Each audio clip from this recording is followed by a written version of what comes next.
ఏదైతే 2016లో కేసీఆర్ గారి ప్రభుత్వంలో అప్పుడు నాంపల్లి ఎగ్జిబిషన్ గ్రౌండ్లో జరిగినటువంటి జర్నలిస్టుల జాతరలో ఇచ్చిన మాటకు అనుగుణంగా అందరు జర్నలిస్టులకు అక్రిడేషన్ ఉండాలనే సదుద్దేశంతో ఏదైతే నిర్ణయం తీసుకొని అప్పటి మీడియా అకాడమీ చైర్మన్గా ఉన్న అల్లం నారాయణ గారు తీసుకొచ్చిన దాని ప్రకారం అప్పుడు బిగ్ డైలీ పేపర్స్ అంటే 2,50,000 సర్క్యులేషన్ పైన ఉండేటటువంటి పేపర్లకు అదేవిధంగా 16 పేజీల పత్రిక అంటారు దాన్ని.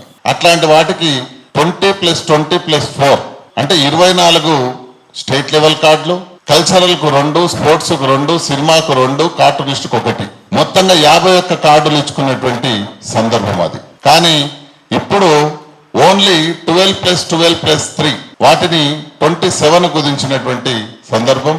ఇక కల్చరల్ లేదు, స్పోర్ట్స్ లేదు, సినిమా లేదు, మరేది లేదు. అది 2,50,000 పైచలకు సంబంధించి. ఇక 12 పేజెస్కు సంబంధించినటువంటి దాంట్లో 75,000 నుంచి 2,50,000 మధ్యన ఉన్న సర్క్యులేషన్ కి సంబంధించి వచ్చినటువంటి కార్డుల సంఖ్య ఎంత అంటే మనం అప్పుడు ఇచ్చుకున్నది 16+16+3.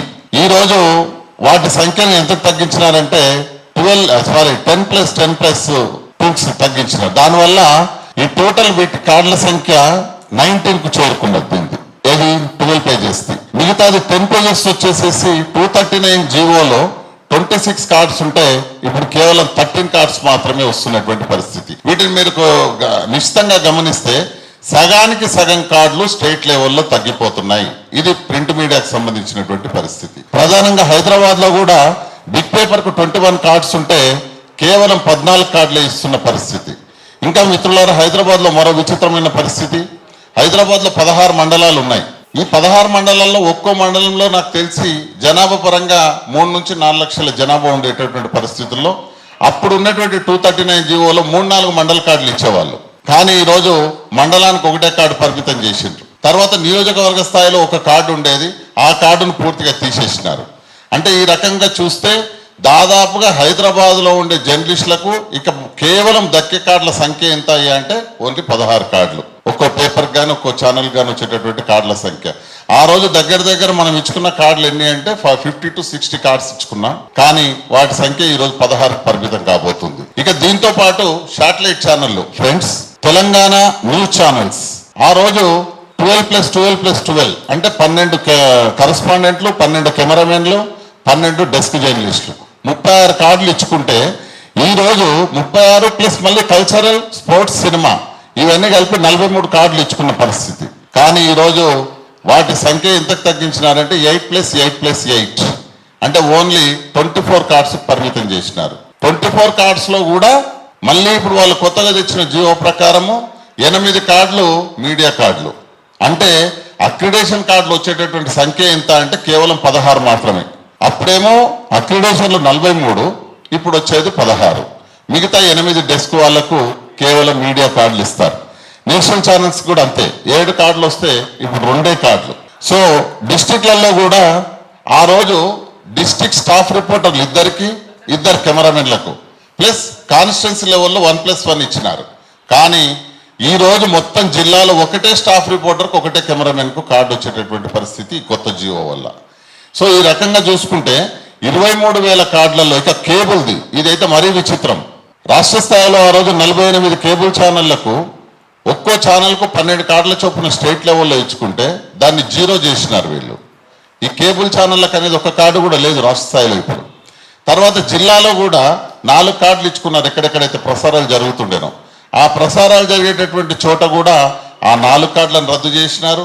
ఆ 4 కార్డుల ప్లేస్లో కేవలం 2 కార్డులు ఒకే ఒక జిల్లాలో ఎక్కడైతే ఆ కేబుల్ ఛానల్ ఏదైతే స్టూడియో ఉంటుందో ఆ జిల్లాలో 1+1 కార్డు తప్ప ఇక కేబుల్లకు 1 కార్డు కూడా ఇచ్చే పరిస్థితి లేదు. సో ఈ రకంగా చూసుకుంటే 23,000 కార్డులలో కరెక్ట్గా మనకు గీన ఆఫ్టర్ ఏది కమిటీ మీటింగ్లు అయిన తర్వాత ఎన్ని కార్డులు వస్తాయని అనుకుంటున్నామంటే దాదాపు 13,000 కార్డులు వాళ్ళు కోత పెట్టడానికి ఈ యొక్క జీవోని తీసుకొచ్చారు. సరే కొన్ని కొత్త పేపర్లు యాడ్ అవ్వడం వల్ల కార్డులు పెరుగుతాయేమో కానీ పాతగా ఉండేటటువంటి ఇంతకుముందు ఎగ్జిస్టింగ్ కార్డ్స్ ఉన్న వాళ్ళల్లో దాదాపు 12 నుంచి 13,000 కార్డులను తగ్గించేటటువంటి పెద్ద కుట్ర ఈ జీవో ద్వారా 252 జీవో ద్వారా జరిగింది. దీన్ని అందరూ కూడా స్టడీ చేయండి దయచేసి. ఇది మన సమస్య. దీన్ని కనుక తెలుసుకొని రేపు జరగబోయేటటువంటి ఉద్యమంలో ఖచ్చితంగా భాగస్వాములు కావాల్సిన అవసరం ఉంది. ఎందుకంటే మరో ముఖ్య విషయం, 10 ఏళ్ళ ఎక్స్పీరియన్స్ ఉన్న వాటికి అల్లంనారాయణ గారు ఆ రోజు సీనియర్ జర్నలిస్ట్గా 10 సంవత్సరాలు వివిధ ఛానళ్లలో పత్రికల్లో పనిచేసినటువంటి వాళ్ళు, వాళ్ళ కోపం వచ్చినా మన కోపం వచ్చినా బయటకు వచ్చినటువంటి సందర్భాన్ని దృష్టిలో పెట్టుకొని ఇండిపెండెంట్ ఫ్రీలాన్స్ జర్నలిస్ట్ అని ఒక కార్డు ఇచ్చున్నారు. దానిని కూడా 15 ఏళ్ళు చేసిండ్రు. మరి అదేం పైశాచికత్వమో మనకైతే అర్థం కావడం లేదు. 10 ఏళ్ళ ఎక్స్పీరియన్స్ ఉన్న ఒక జర్నలిస్టు అంటే ఇప్పుడు 15 ఏళ్ళు చేయడం వల్ల 2011, 2012 నుంచి ఈ వృత్తి ద్వారా ఉండి ఈరోజు అనుకోని పరిస్థితుల్లో ఈ వృత్తి నుంచి పక్కకు వైదొలిగినటువంటి వాళ్లకు ఈరోజు ఇండిపెండెంట్ కార్డు వచ్చేటటువంటి అవకాశం లేదు, ఫ్రీలాన్స్ కార్డు. సో ఇట్లా అనేక రకంగా అటు చూస్తే రెండు కార్డుల సిస్టమ్, ఇటు చూస్తే 15 ఏళ్ళకు పెంచడం, ఇటు చూస్తే మొత్తం కార్డుల సంఖ్యను తగ్గించడం.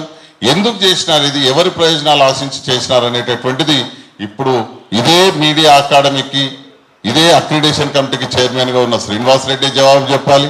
ఎందుకంటే ఈ స్థాయిలో ఎందుకు కక్ష కట్టినారు జర్నలిస్టుల మీద అనేటటువంటి విషయాన్ని ఆయన ఇప్పటి వరకు మరి మీడియాకు అడ్రస్ చేస్తూ కూడా బయటకు రాలేదు. ఎందుకంటే ఇట్లాంటి జీవోని తీసుకొచ్చి ఎందుకు రుద్దారు మన పైన అనేటటువంటి విషయంలో కనీసం ఒక ప్రెస్ మీట్ పెట్టి చెప్పగలిగినటువంటి స్థితిలో కూడా వాళ్ళు లేరు. కాబట్టి ఒకటి మిత్రులారా, రేపు అన్ని జిల్లా కేంద్రాల్లో డెస్క్ జర్నలిస్టులు, కేబుల్ ఛానళ్లలో ప్రతి జర్నలిస్టు కూడా పెద్ద సంఖ్యలో తరలి రావాల్సినటువంటి అవసరం ఉంది. మన ఐక్యమత్యాన్ని చాటి చెప్పాల్సినటువంటి అవసరం ఉంది. రేపు పొద్దుగాల ఈ ప్రభుత్వానికి జర్నలిస్టుల ఐక్యత ఏందో తెలియజెప్పేటటువంటి ఒక దాన్ని మనం కలెక్టరేట్ల దగ్గర రేపు చేసేటటువంటి నిరసన ప్రదర్శనల ద్వారా, ఆందోళనల ద్వారా వ్యక్తం చేద్దాం. అది కూడా వినిపించుకోకపోతే భవిష్యత్ కార్యాచరణ కోసం మళ్ళీ మేము మీట్ అవుతాం. తప్పనిసరిగా ఉద్యమాన్ని ఉధృతం చేసే దిశగా ఈ ప్రయాణం ఉంటుంది. ఈ జీవోను సవరించేదాకా, లేదంటే రద్దు చేసి కొత్త జీవో తెచ్చేదాకా 239 స్ఫూర్తితో ఈ ప్రభుత్వం మళ్ళీ అర్హులైన ప్రతి జర్నలిస్టుకు accreditation card ఇచ్చేదాకా Telangana union of working journalist సంఘం అల్లంనారాయణ గారి సారథ్యంలో ముందుకు పోతుంది. తప్పనిసరిగా పోరాటం చేస్తుంది. ఎందుకంటే పోరాటం మనకేం కొత్త కాదు. తెలంగాణ ఉద్యమంలోనే 13 ఏళ్ళు పోరాటం చేసిన సంఘంగా ఒక గొప్ప చరిత్రను మూటగట్టుకున్నటువంటి సంఘం ఇది.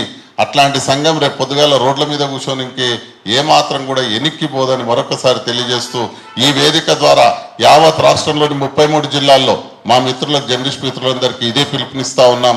రేపు 11 గంటలకు అన్ని జిల్లా కేంద్రాల్లో జరిగే ధర్నాలలో, నిరసన కార్యక్రమాల్లో పాల్గొనండి, విజయవంతం చేయండి. ఒకవేళ అప్పటికే ప్రభుత్వం స్పందిస్తే ఓకే, లేదు అంటే తప్పనిసరిగా ఈ ఉద్యమ రూపాన్ని ఉధృతం చేద్దాం.